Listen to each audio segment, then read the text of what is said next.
and Muscola. Those are the key people. I expect, Sam, if I'm not mistaken, this will get on our mail list. You'll get all the information how to deal with this, including a sample letter you can use as a guide to put your own letter together. But however you do it, I encourage you to help get the legislative committee, get somebody in the judicial that we can call our friend. The same way we work to get politicians in Harrisburg. The judicial is just as important, as you well know, when the state Supreme Court ruled that pensions were legal, and I don't want to go through Article 2, Section 8 again, but they lied. And with that, I'll say thank you for the time.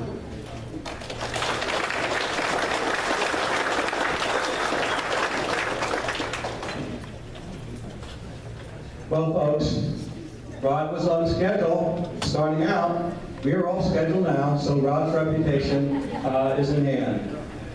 Hi, folks. Our next speaker, Jim Smith, has a dual role tonight. How many of you know what today is? Raise your hand. Come on. Wow. September 17th is Constitution Day and Citizenship Day. So Jim's going to be talking about that a little bit, and then introduce our main speaker. Now, I'm going to cut this a little short. Jim is not feeling well, and he's still here, so I want to get him here and get him out as quick as possible so he doesn't spread the germs around. I do want to tell you that Jim has been a faithful supporter of the Berks County Patriots. Whenever we needed Jim, he was there for us. Jim, Berks County Patriots, thank you very, very much.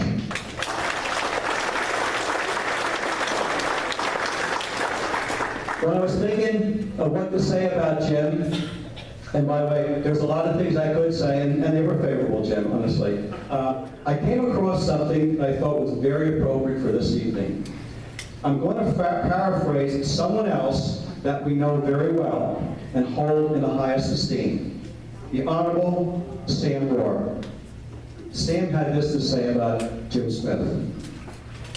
Jim is one of the few people who possesses a significant knowledge of the Constitution and who shares my level of appreciation for liberty and individual God-given rights.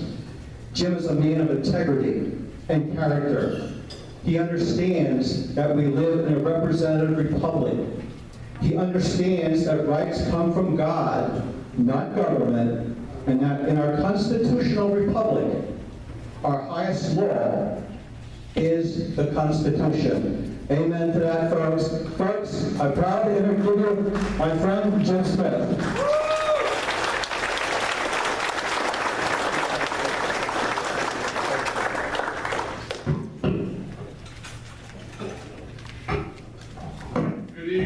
I want to thank you for the opportunity this evening to celebrate the Constitution with you. I also want to take just a minute to thank so many of you as individuals who offered me and my family support during our most recent judicial campaign. We fell short by 139 votes out of 42,500 votes cast. And we did that spending half of what we believed that the winner spent. And I can't do that. No one can run a campaign like that without hands-on efforts of people like so many of you that contributed your time. And I would be amiss if I did not take a minute to thank you for your courage in standing out and helping us in that endeavor. I also want to take a minute to let you know that in all of the campaigns, the two campaigns that I've run for judge, I have not been at a Patriots meeting outside of the election cycle and found a judicial candidate here, except tonight. One of the individuals who won both the Republican nomination and the Democratic nomination, his name is Jim Lillis. And Jim Lillis is here tonight, standing in the back. Jim, would you raise your hand? Jim will be a judge of the Berks County Court of Common Pleas on January 1st. And I'm grateful that he's here tonight. I hope you are grateful that he's here tonight. And I would encourage you to take a minute to get to know him and introduce yourself before you leave this evening. The United States Constitution is great not because it's a list of rules, The United States Constitution is great because it is a compilation of beliefs that speak to eternal and unchanging truths about the human condition. Unchanging truths. I'll get to truths in maybe just a minute. Unchanging. You know, the Constitution in Article 5 allows for an amendment process. And what we've seen recently in America is a sea change. That word isn't mine. That word comes from many opinions from the federal judges who want to adopt laws that are not found in the Constitution. They recognize that what they're doing represents a sea change supported by new societal norms. Sea changes to holdings that have no textual foundation in the Constitution, based on new societal norms. I ask you, who is better to determine what societal norms are? What new societal norms we're facing? Is it a federally appointed for life, unelected judge? Or is it you and me through our duly elected state representatives, federal representatives? And so this unchanging truths, unchanging nature of these truths, I believe our founders anticipated, they understood and appreciated that what they were writing about, these truths about government, would last forever, as long as we minded the amendment procedure, which I suggest is a thing of yesteryear or yesterdecade. Truths. In 2013, I ran for judge, and I like telling this story. At the time, I didn't like living it, but I like telling this because it shows a little bit about the mindset of most attorneys and most jurists.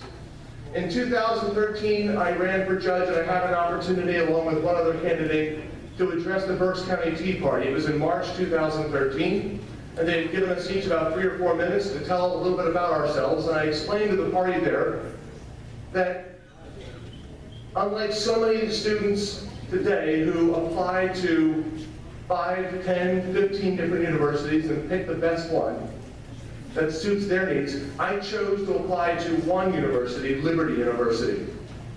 I then did the same thing with law school. I chose to apply to and went to Regent University School of Law because I understood that both of these schools understood and appreciated what the laws of nature and nature's God means as a foundation to our legal system.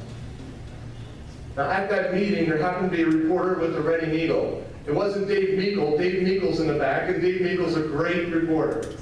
I'm looking forward to reading the article tomorrow, Dave. Give Dave a round of applause, because I'll tell you what.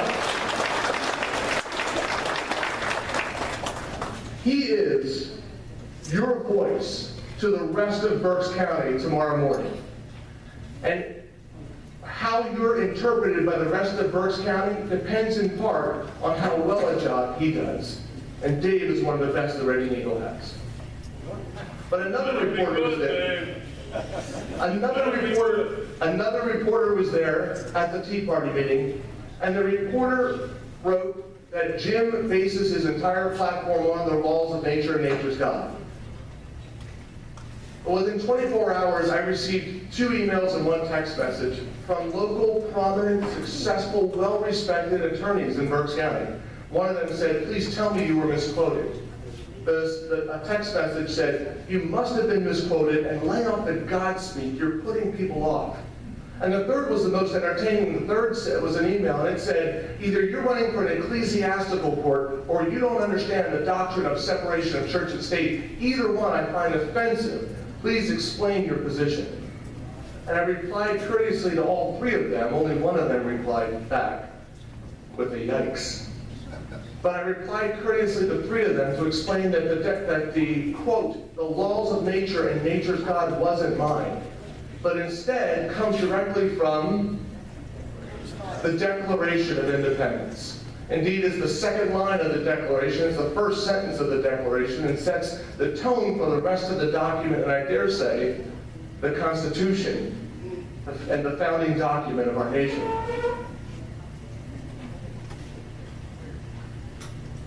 Lawyers, too many lawyers, don't recognize the phrase.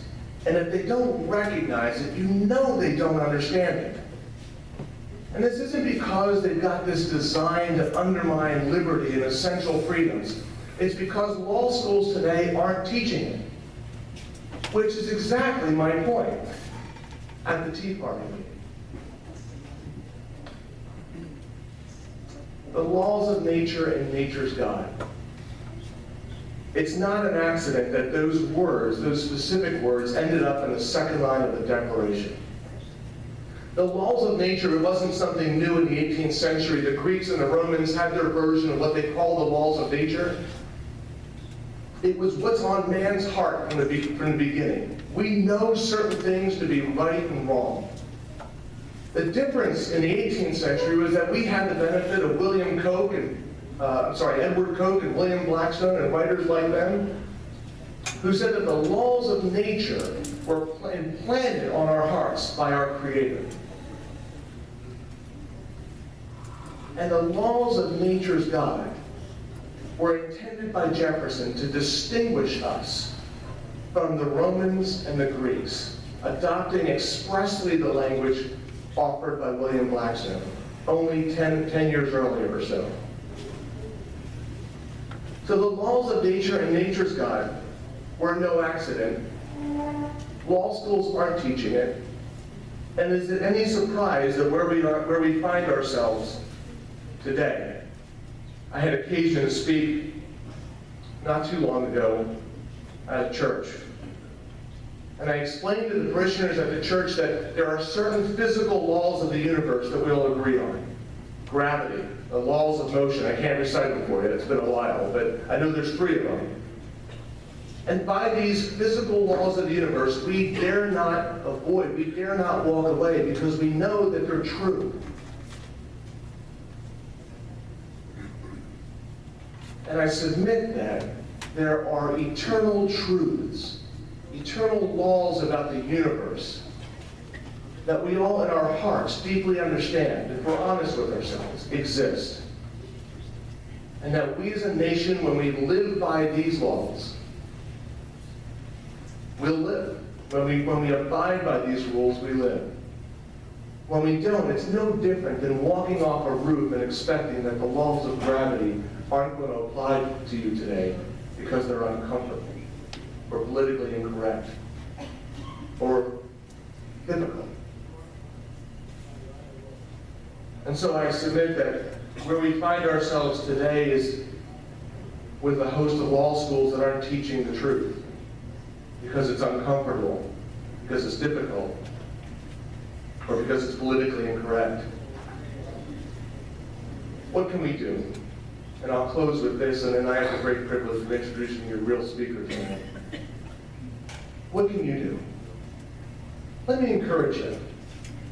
Within this room, there may be, what do you think, 300 people? Of the 300 people that are in this room, you know individuals, neighbors, young people in whose life you've invested time and energy, nephews, nieces, sons, daughters, grandchildren, who are intelligent, who care about where we are as a society. We need lawyers who understand the fundamental principles that have made America exceptional. And I would encourage you, have them call me. I'll buy anybody lunch that's thinking about going to law school and shares a worldview with me. Encourage them to take the deep step into the practice of law with the commitment to live up to the ideals that our founders set before us. So with that, I have the great privilege of introducing your speaker tonight. And I am so thankful to Sam and Linda for asking me to take this opportunity. A couple of years ago, and I'm not even sure where it was that I first met Josh Prince, but I was so impressed with his knowledge and understanding of firearms law that I began to reach out to him when I had questions. What I found out very quickly was that most lawyers that know Josh in Berks County and beyond will consider Josh Prince their go-to guy for gun law questions. There is no better, in my opinion, no better attorney that understands and appreciates the Second Amendment in Eastern Pennsylvania, if not the East Coast, than Josh Prince. And I'm thrilled to introduce you to him and welcome him to the stage tonight. Thank you very much.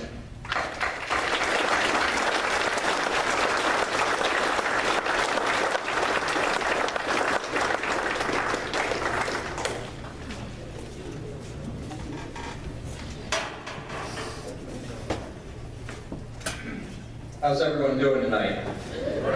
That's a really tough act to follow. I mean, Jim and his constitutional beliefs are so right. There's no better word to use. Our fundamental rights are eroding at such a fast pace. And it's extremely alarming to me. There are so many individuals that say that the Constitution is a living, breathing document. And there is one simple question you can pose to them that I have yet to find any able to answer. And that is quite simply, if our founding fathers intended the Constitution to be a living, breathing document, why did they include an amendment process? It's unneeded. It would simply evolve. So we know what the intent of our founding fathers was. The intent was not judicial activism. It was not the courts coming in to define something that the public desired, but which the majority would not approve. Everyone knows how difficult it is to pass an amendment to the Constitution. That was on purpose. That was to ensure our democracy, which is actually a republic. Few understand the difference, but a republic is there to protect minorities and those who, in some occasions, are the few. And that's today where we find ourselves. Those of us who believe that the Bill of Rights was not a listing of rights that the government was bestowing upon us, but rather a listing of inalienable rights that come from a higher power. Whatever that higher power is to you, is to you. But they are not rights that the government can take away. And in this vein, I recently was requested to write a law review article that will be published in the next couple months out of the St. Thomas Law Review on the inalienable right to self-defense. And it's quite interesting if you actually take the time to research the history of self-defense, going back to Blackstone and Locke.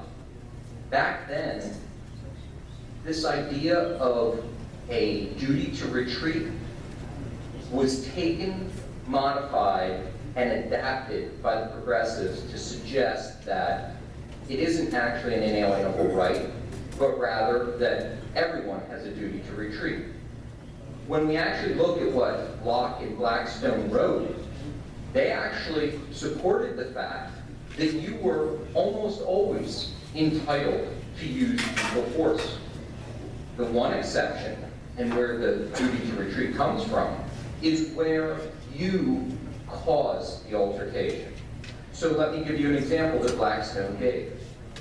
If you would be in a saloon or an establishment serving some libations, and you would start a scuffle with someone, that person started to use force against you, you were not entitled to use lethal force against that person. You had to, as he would say, retreat to the wall, meaning you had to exclude yourself to the extent possible out of the situation. But Blackstone would continue on, that if you retreat to the wall and that person continues to come after you, even though you started the altercation, at that point you had the lawful right to use lethal force. Another example Blackstone would give would be if you're walking down